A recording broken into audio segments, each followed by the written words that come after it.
Welcome back to Weird Stuff in a Can, and what I've got for you today is probably not all that weird. It is a Fray Bentos Just Chicken Pie.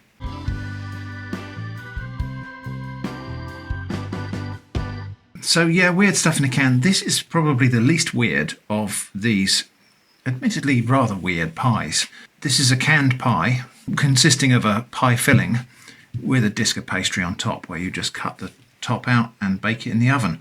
We've covered quite a few of these in this series so far, and this one, a chicken pie, is probably the kind of most pedestrian filling of the lot. So why am I doing it here? Well, I thought actually it might be quite interesting to do this one because supposedly this one's got lots of filling in it, it's chicken. But also we're going to have a look at this pie. We're going to kind of ask the question, why do these things even exist? And then maybe look at some alternatives to this canned chicken pie. So ingredients, and this is always fun: water, chicken 21%, wheat flour, which is comprised of wheat flour, wheat gluten, calcium carbonate, niacin, iron, thiamine, palm oil, modified maize starch, rapeseed oil, salt, chicken stock, which is water, chicken, chicken fat and salt, tomato paste, maize starch, onion powder, barley malt extract, white pepper, emulsifier, which is mono and diglycerides of fatty acids, sage, flavouring. Caution, although every effort is made to remove all bones, some may remain. Nutritional value per half pie: 359 calories, 18.3 grams of fat, of which 8.1 grams are saturates, carbohydrates 30.4 grams, of which sugars 0.6 grams, fibre 1.3 grams, protein 17.4 grams, salt 1.13 grams. And how to use: we've got to cook this in the oven for 25 minutes. Remove lid using a robust can opener. We highly recommend both the Brabantia Essential line and OXO Good Grips openers. Now I've got an OXO Good Grips opener, one of these ones that cuts into the side here, but the last time I did one of these pies with that, it deposited a razor sharp needle of metal in my food, so I don't use that can opener anymore. We'll stick to the trusty Brabantia. Let's get this open.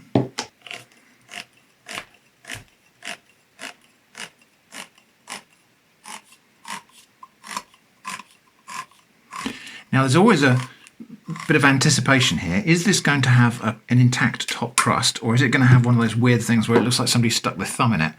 Oh gosh, look at that. Well, how about that for a manufacturing defect? Now in the past, when it's got like what looks like a thumb hole at the side of the pie, people have told me, don't worry, that's a vent for the steam. Well, it's not, it's a manufacturing defect, because I have had these with completely intact pastry. And this is probably the worst of all that I've ever seen. Look at that. There's obviously just been no filling in that part of the pie, and the crust has just dipped right down. What a disaster. Let's have a sniff. Well, it smells nice and savoury and smells like a chicken pie, as well it should. Right, just going to go and bake this in the oven now for 25 minutes. I'm not going to fiddle around with it and try and repair that crust. I'm just going to bake it as is, and we'll see what happens. Back in a moment.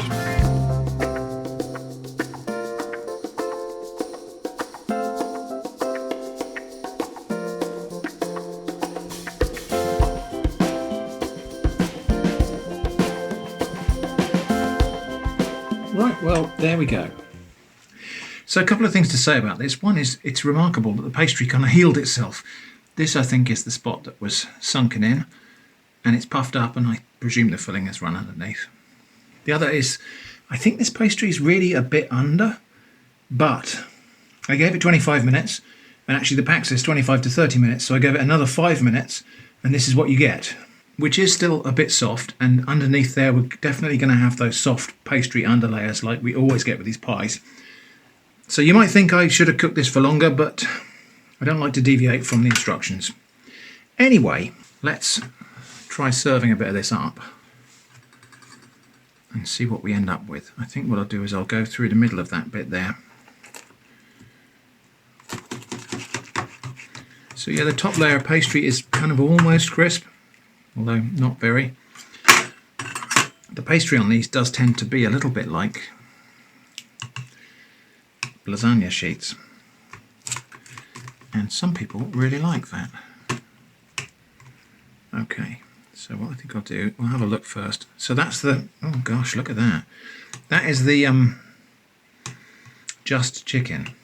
Slight deviation from the appearance on the front of the pack, I think you might agree.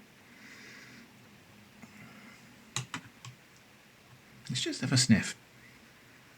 Yeah, it smells like chicken soup.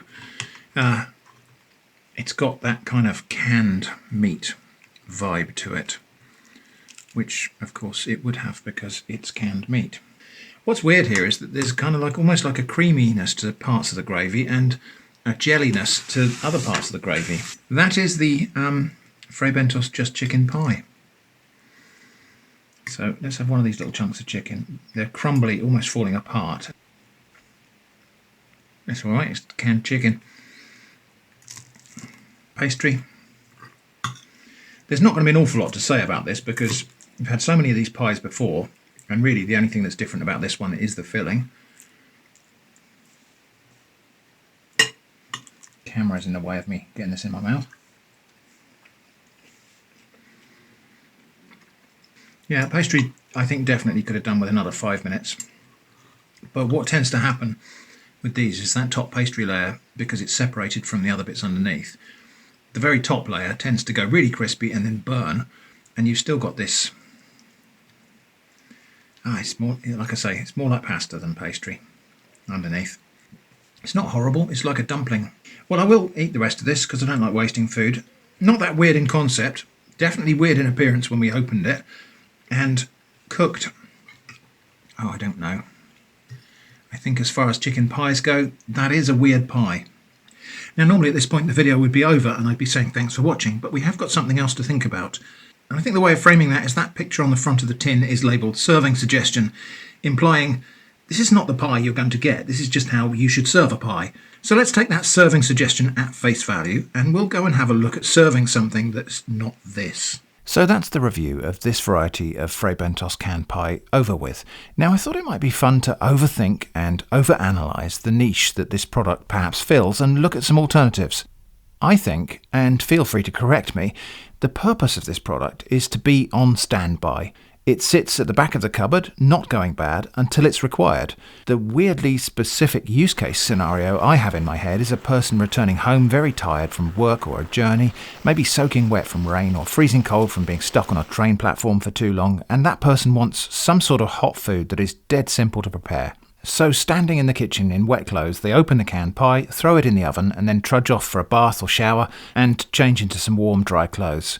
The pie bakes in about the same time it takes to get washed, warmed and dry, so they come back downstairs to a meal that, for all its shortcomings, is hot and tasty and immediately ready, and therefore comforting. And I say this because for most people who want a hot pie in more ordinary circumstances, there are better pies, either homemade completely from scratch, or home assembled from ready-made pastry and a prepared pie filling, or bought as a chilled or frozen pie that just needs baking or warming through, or a pie that's bought hot and freshly baked and consumed while still warm.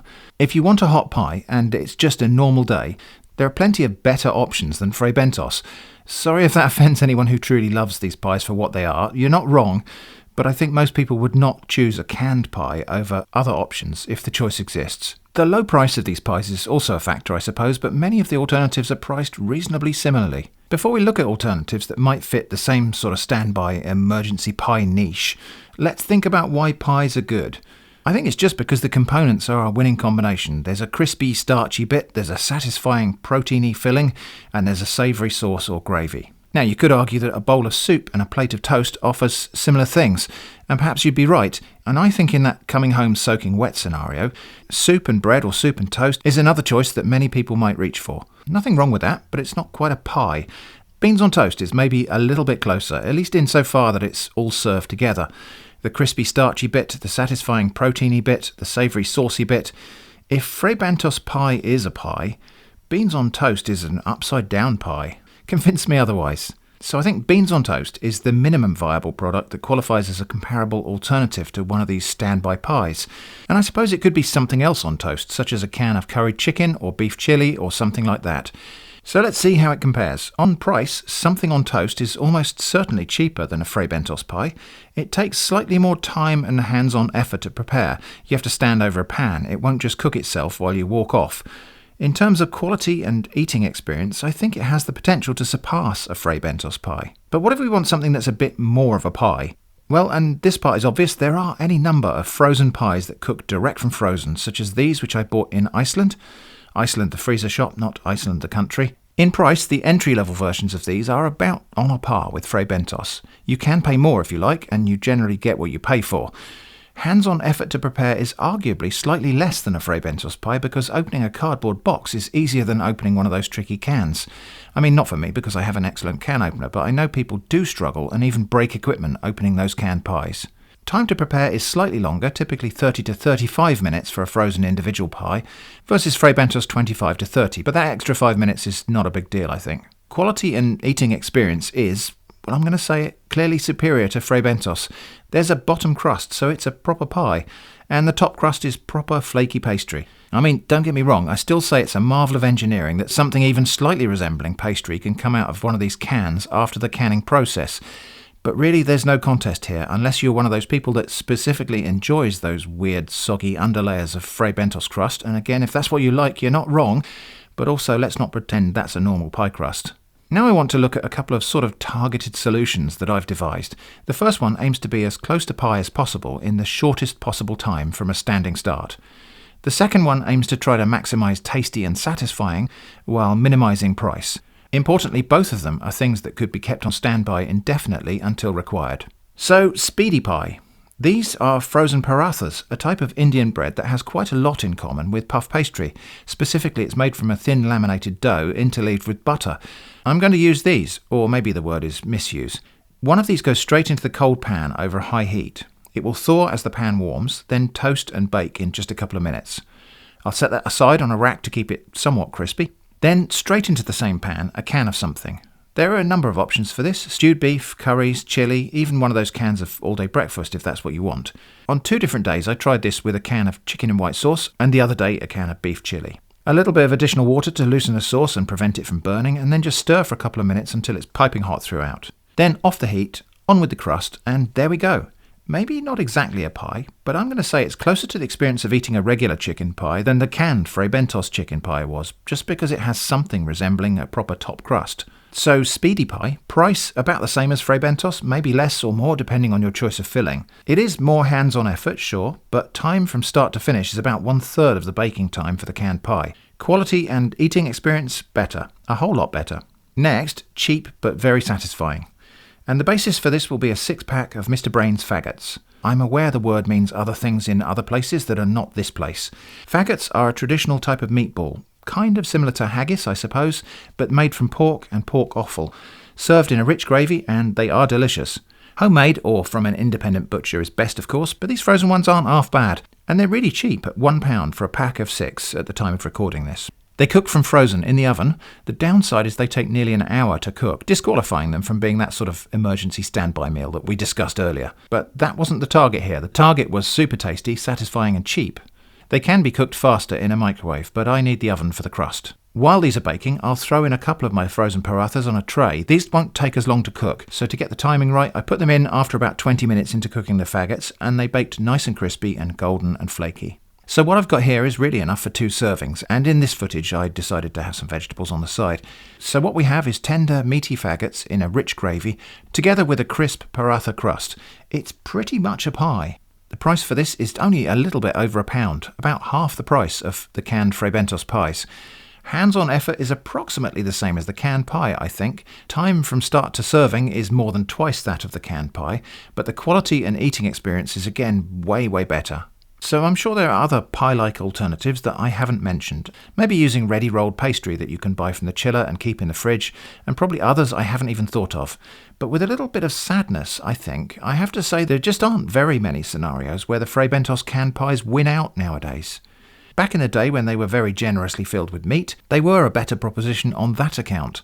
And also before the widespread ownership of large domestic freezer space, they had their place as a shelf-stable standby meal. Now, though, I feel like they're coasting pretty much on the inertia of nostalgia for those bygone days. But maybe I'm missing something important. Be sure to let me know in the comments if you think so. Thanks for watching, and I hope to see you again soon.